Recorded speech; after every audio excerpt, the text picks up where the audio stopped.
rock up to work, most of us expect to be paid fairly, be given proper lunch and toilet breaks and generally just feel safe. But hundreds of young women claim they've been denied these basic rights by a popular Aussie jewellery retailer. I would quite frequently come home in tears because I was getting verbal abuse from customers, but I was also dealing with this toxic workplace. I was absolutely exhausted, frustrated, just beaten down. Lovisa just treats their staff horrifically. More than 600 former and current Lovisa staff have come forward as part of a class action against the youth accessories chain. The claim alleges multiple breaches of employment laws. Underpayments, requiring their employees to turn up early to work or stay after rostered hours and not paying them for that time, and generally hostile conditions in circumstances where they weren't allowed to take breaks.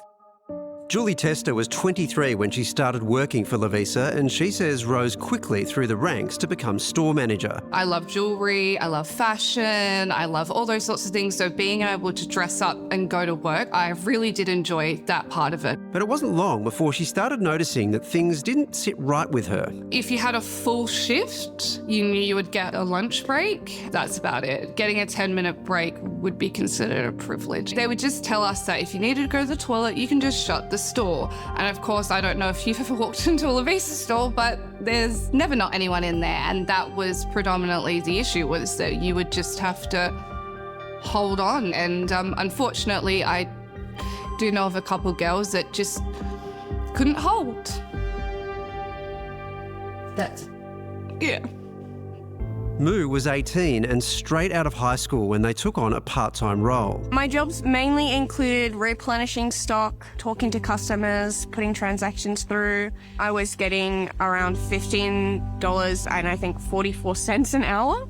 And I didn't actually receive sick leave when I was ill. Moo struggles to stand up for extended periods because of joint pain. Generally, my shifts ranged anywhere between 3 to sometimes 7 hours. We didn't have a seating area or a break room, really.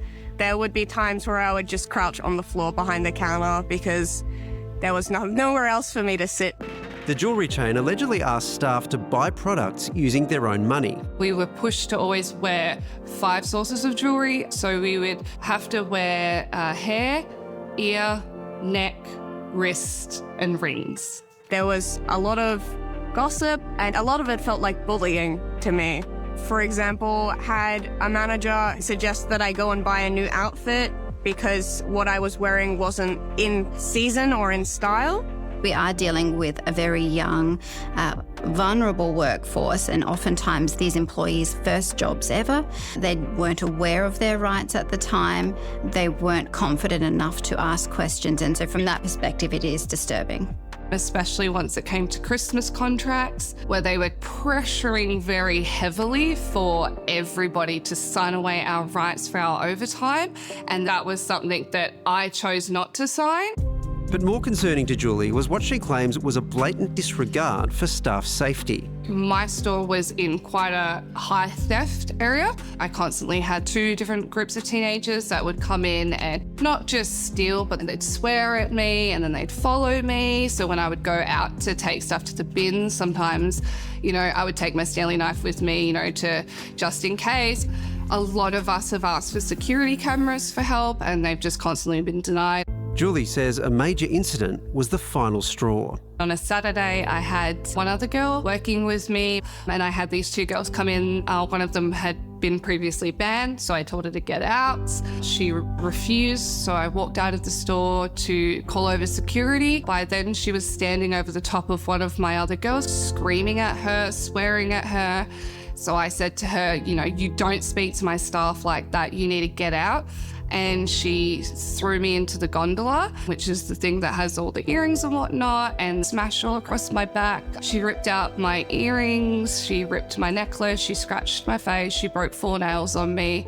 By then, security had grabbed onto the girl that had assaulted me and had dragged her out. A friend from a nearby store swung into action. She shut up the store for me. She called the police for me, and I had 2 mums help calm me down. And after putting the store back together, Together, Julie clocked off for good. It's been about 5 years now, and I keep telling myself I should get over it, but it's just, I think the lack of care and support is what's made it so hard.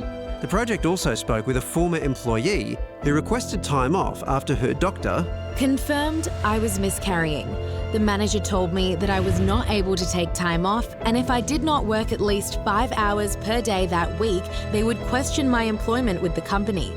I ended up curled up in pain and crying on the floor of the storeroom. I had to stay another 3 hours. Lovisa has 180 stores throughout Australia. The class action is seeking compensation for unpaid work for eligible group members employed between January 2019 and this year.